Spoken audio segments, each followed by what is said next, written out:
Démarrons cette émission par la définition de l'humilité. Ordinateur, que signifie humilité?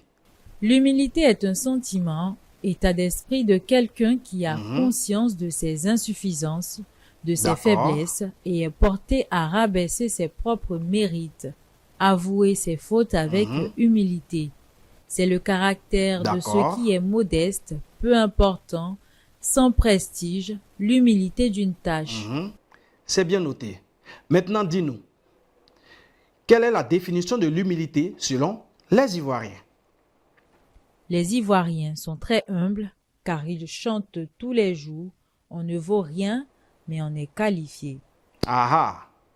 Donc aujourd'hui, ce sont des Vauriens qui vont affronter le Mali. Ça aussi, c'est une forme d'humilité.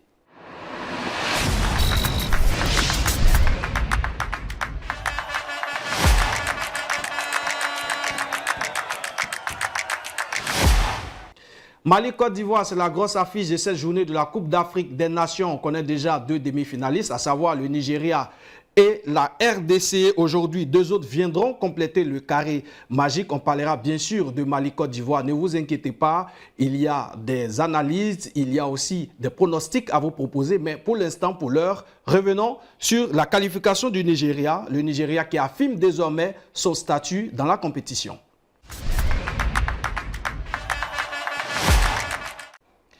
Dernière CAN remportée par le Nigeria, c'était en 2013 après avoir sorti la Côte d'Ivoire en quart de finale et battu le Burkina Faso en finale. Et donc le Nigeria chasse sa 4e couronne. Denis Kwadjo était dans une fan zone avec des supporters nigérians pour suivre la rencontre.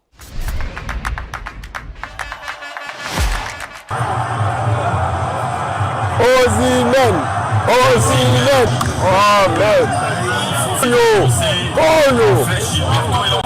c'est une question de 3-1, le 3-1 on va les allumer, 3-1, le Nigeria les allume 3-1. Nous on n'a pas gourmand chez nous.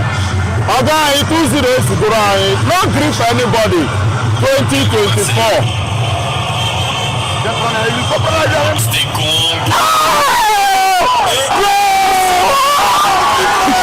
Ticket propre.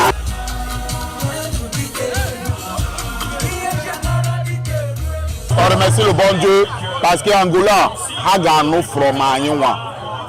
Et Ouagadougou, ils vont en temps parce que c'est qu'on va les montrer là. Ils vont jamais oublier. Ils vont jouer ballon jusqu'à ils vont sentir ballon en eux. 1-0 pour l'instant, c'est l'échauffement. On a un peu testé le terrain. Voilà, on a un peu vu notre capacité. On va maintenant aller au fond. On sait ça. Les joueurs se sont réveillés. Les joueurs se sont réveillés avec un but. Je suis très contente et j'espère qu'à la prochaine mi-temps, ils vont marquer 2. Ils vont 3, ils vont lire. Ces joueurs ne sont pas forcément des titulaires à part entière. Ouais, qui sont en retrait maintenant. Attention, c'est possible. Encore pas aussi. Attention l'Angola. Est-ce que c'est pas vrai? On demande ça. Le Nigeria est le premier qualifié de la Coupe d'Afrique, la 4e Coupe d'Afrique en Côte d'Ivoire. Donc je vous ai assuré que la finale, c'est le Nigeria et la Côte d'Ivoire. Ça va se sentir, il n'y a rien en face. Les faibles, on s'en va pour partir. Il est trop content de gagner. On remercie le bon Dieu et on remercie les joueurs parce que c'est pas facile. En tout cas, tout ce qu'on voulait, c'est 3 points. Vous voyez que tous les matchs, c'est 3 points qui comptent. C'est la victoire. Donc nous sommes très très heureux ce soir.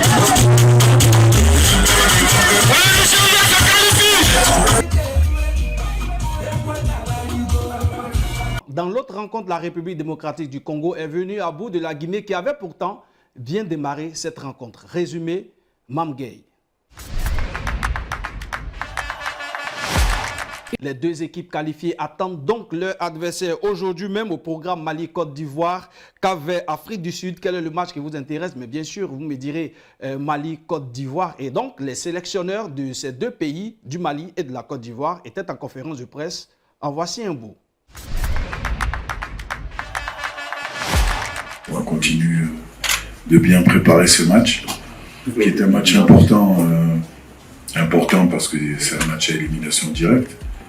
Maintenant, il est important aussi parce qu'il y a une symbolique autour de ce match. Il y a un match entre deux pays frères, dans un lieu dont le nom est le Stade de la Paix. Et finalement, c'est une opposition qui va se faire sur un terrain de football. Et deux nations sortiront grandies de ce match-là. Donc il est important parce que on va pouvoir s'embrasser à la fin du match. Pour moi, il y a une chose qui est importante. Déjà, c'est que la Côte d'Ivoire est favorite. Parce que, comme vous l'avez dit, elle est dans son pays, elle organise la CAN. Au classement FIFA, elle est devant le Mali. Donc aujourd'hui, les favoris, je pense qu'il n'y a pas de discussion là-dessus possible. C'est la Côte d'Ivoire. On avait fait un premier tour assez compliqué, on avait eu des jours difficiles. Donc la qualification contre le tenant du titre, au tir au but, après avoir été mené, nous a fait beaucoup de bien, nous a redonné un peu de morale. Donc on aborde ce match avec de la confiance, en sachant que ça va être un match encore difficile parce que cette équipe malienne est une très très bonne équipe qui sait jouer au foot, qui a des milieux avec vraiment beaucoup de qualité et qui va nous poser des problèmes. Donc ça va être un match difficile, mais on va se préparer pour tenir la dragée haute et se qualifier pour les demi-finales. Ils sont nombreux les supporters ivoiriens qui espèrent que leur équipe offrira une prestation aussi aboutie que face au Sénégal. Ils ont donc donné leur pronostic au micro de Marina Katane. La Côte d'Ivoire joue sa qualification pour les demi-finales face au Mali au stade de la Paix de Bouaké. Les supporters se prononcent. Pronostic de Cannes, c'est maintenant. Aujourd'hui, Côte d'Ivoire, il va gagner Mali 3-0. Moi, Koulibaly, je te confirme. Le match d'aujourd'hui, la Côte d'Ivoire va gagner 2-1 pour la Côte d'Ivoire parce que de base, je suis ivoirienne. Et puis le Mali n'a jamais gagné la Côte d'Ivoire. C'est pas aujourd'hui là, ils vont gagner. Et puis le match de demain, c'est un match mystique. Donc je demande à toute la Côte d'Ivoire de prier. C'est que la Côte d'Ivoire va gagner. Les éléphants, quand ça va mal, on dit non, ils ne jouent pas bien. On joue bien. C'est notre façon de jouer. Mais les Maliens, on ont dit qu'ils vont me faire dormir à midi. Mais moi, je vais les faire dormir à partir de 20h. Je gagne Mali T0. Les Maliens n'ont jamais battu la Côte d'Ivoire. Voilà. Jamais. Puis même pas battre la Côte d'Ivoire. Même si les Ivoiriens, même s'ils sont comment, et quand ils viennent comme ça, ils sont bien en force. Ils disent non, c'est là on va les battre. C'est comment le Sénégal a fait. Et puis il a pris des fêtes là. Et puis ils ne croient pas.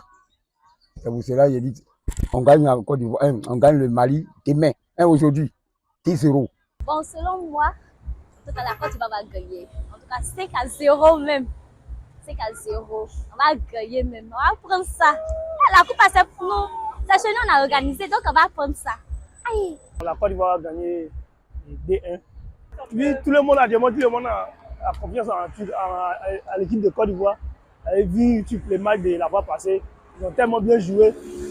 L'équipe de Sénégal, c'est une bonne équipe. Malgré ça, la Côte d'Ivoire a bien joué en face à l'équipe de Mali. Je vois que ça va bien se passer. Je souhaite que la Côte d'Ivoire gagne. 2-0, mais 2-1. Et c'est mon pays. La CAN, c'est chez nous. Donc la CAN restera ici en Côte d'Ivoire, par la grâce de Dieu. C'est vrai, tout le monde joue, tout le monde fait, mais je souhaite que la CAN reste en Côte d'Ivoire. Aujourd'hui, le match, ça va être 2-1. La Côte d'Ivoire 2, le Mali 1. Bon, bonne chance à tous. Tous les pronostics sont en faveur du pays organisateur. La Côte d'Ivoire arrivera-t-elle à se qualifier face au Mali? Nous en saurons plus aujourd'hui même à 17h. Tous les Ivoiriens, je dis bien, tous les Ivoiriens espèrent bien sûr venir à bout, en toute humilité, je précise, en toute humilité, venir à bout du Mali. Et donc, on se souvient que lors de ce match Sénégal-Côte d'Ivoire, le coach Faye Mess avait fait des choix forts. Va-t-il reconduire cette équipe qui a battu le Sénégal d'entrer face au Mali? Comment les Ivoiriens doivent-ils aborder la rencontre? Nous avons posé la question à notre coach consultant Kofi Firmin. Il est l'entraîneur de Sol FC d'Abobo, club de Ligue 1 de Côte d'Ivoire. Voici sa réponse. Pour ce match Côte d'Ivoire-Mali, je dirais comme ça qu'il faut regarder en face l'adversaire et nous-mêmes Ivoiriens déjà, pour ce que nous avons apporté comme soutien à nos pachidèmes. Ces pachidèmes-là doivent regarder derrière le peuple et les efforts du gouvernement, affronter cet adversaire-là convenablement parce que, je vous le dis, loin de moi l'idée de mettre la pression sur nos pachidèmes, cette finale-là nous tend les bras. Cette finale, oui, de la CAN 2023 nous tend les bras. Nous avons la possibilité d'éliminer le Mali. En face, nous avons soit la Guinée ou un autre adversaire. Et je pense que c'est jouable jusqu'au bout. C'est jouable à fond la caisse avec les éléphants. À fond la caisse derrière eux. Je pense que cette possibilité de pouvoir encore avoir cette troisième étoile-là nous tend les bras à travers ces 2 étapes pour atteindre la finale. Allons droit au but avec les hommes du moment. Je pense que l'équipe de la dernière fois déjà, avec certaines maturités, voilà, pourront encore tenir la dragée haute à cette équipe du Mali et pour pouvoir pas aller chercher cette qualification pour les demi-finales. Et après, comme je l'ai dit, en face, il y a encore des adversaires qui sont prenables. Je ne fais pas un jeu à une équipe, mais sachez que oui, pour les efforts que le gouvernement a déployés, pour nos pachidèmes qui sont supportés par tout un peuple, déjà ils se sont fait pardonner la première étape où, lors des phases de poule, ils ont échoué face à une équipe où on s'y attendait le moins. Mais aujourd'hui, nous avons été sauvés par cette équipe du Maroc que je salue au passage. Et dire encore à nos pachidèmes que oui, nous avons failli une première fois, qu'ils regardent droit devant eux, qu'ils sachent que oui, la finale, c'est déjà possible. Ils ont été avertis pour une première fois, oui, sur ce qu'ils ont fait, sur les phases de poule. Mais là, pour la seconde fois, je pense qu'ils n'ont pas le droit à l'heure. Non, mais franchement, en toute humilité et avec détermination, la Côte d'Ivoire devrait pouvoir arriver en finale. Je répète, en toute humilité. Recevons à présent Mam Gay pour les 7 infos de la CAN. Merci Mam Gay d'être de retour sur le plateau de Brief de CAN pour d'autres et de nouvelles informations croustillantes. Alors, la première information, c'est concernant Aliou Cissé à la tête de la sélection sénégalaise. Donc, la rumeur de son limogeage est fausse. La Fédération sénégalaise de football et le staff du sélectionneur sont sereins à ce sujet, d'autant plus que les éliminatoires de la Coupe du Monde sont proches et aussi celles de la CAN 2025. Donc, pour l'instant, Aliou Cissé demeure à son poste. À son poste. D'accord. Deuxième info. On va en profiter pour donner quelques chiffres sur Aliou Cissé. Alors, en 9 ans... En 9 ans à la tête des Lions, 93 matchs, 60 victoires, 21 nuls, 12 défaites, une CAN de gagnée, une finale de CAN de perdue, 4 CAN disputées au total, 2 Coupes du Monde jouées et première nation africaine pendant plus de 3 ans, 18e au classement mondial FIFA. Donc, il a un très bon bilan. Un très bon bilan. Très bon parcours à la tête. D'ailleurs, c'est le meilleur sélectionneur à la tête de l'équipe des Lions du Sénégal. Oui, de toute l'histoire. De toute l'histoire, oui. Pour l'instant, oui. D'accord, c'est bien noté. Troisième info. Alors, il s'agit toujours du Sénégal. On ne devrait pas dire lion de la Teranga. Donc, je vais expliquer. Teranga, ça signifie hospitalité. Oui. Et de ce qu'on sait, les lions ne sont pas hospitaliers les du lions tout. ne sont pas hospitaliers, oui. Donc, justement, par rapport à ça, dire lion de la Teranga, ce n'est pas très cohérent. Oui. Voilà, du coup, soit on dit lion tout simplement, ou les hommes de la Teranga, ou les lions du Sénégal. Donc, pour l'instant, c'est en discussion. Ils n'ont pas encore trouvé le vrai surnom. C'est ça. Ce sera peut-être homme de la Teranga ou les lions. Voilà. Et dans la presse sénégalaise, en tout cas la presse officielle, la plupart de tous les médias ne disent en général ils disent pas lion de la Teranga. C'est soit les lions ou les hommes soit de la Teranga. les D'accord. lions du Sénégal. C'est bien noté. Haute info. La quatrième, les 5 participants africains à la dernière Coupe du Monde au Qatar sont éliminés de cette CAN 2023. C'est vrai qu'on n'a pas fait attention à cela, oui. Voilà. Donc tous les mondialistes africains sont éliminés. Le Cameroun, le Ghana, la Tunisie, le Sénégal et le Maroc. D'accord. Autre info. Pour la première fois depuis 1992 et la création du classement FIFA mondial, aucune des 5 nations les mieux classées ne s'est qualifiée pour ce tour. Ah bon? Depuis 1992, c'était jamais arrivé. C'était jamais arrivé que toutes ces nations-là ne passent pas les 8e de finale. C'est vraiment la CAN des surprises ici en Côte d'Ivoire. Autre info? Alors, le Sénégal et le Maroc se sont plaints de l'arbitrage, on l'a tous vu après leurs différentes défaites. Et la CAF a tenu à y répondre. Donc, le secrétaire général de l'instance, Véron Mozengo Omba, a dit « Jusqu'à aujourd'hui, on nous dit que l'arbitrage est au top et de très haut niveau. Quant aux plaintes relatives à la VAR, vous savez que quand on gagne, on estime toujours que l'arbitrage est bon.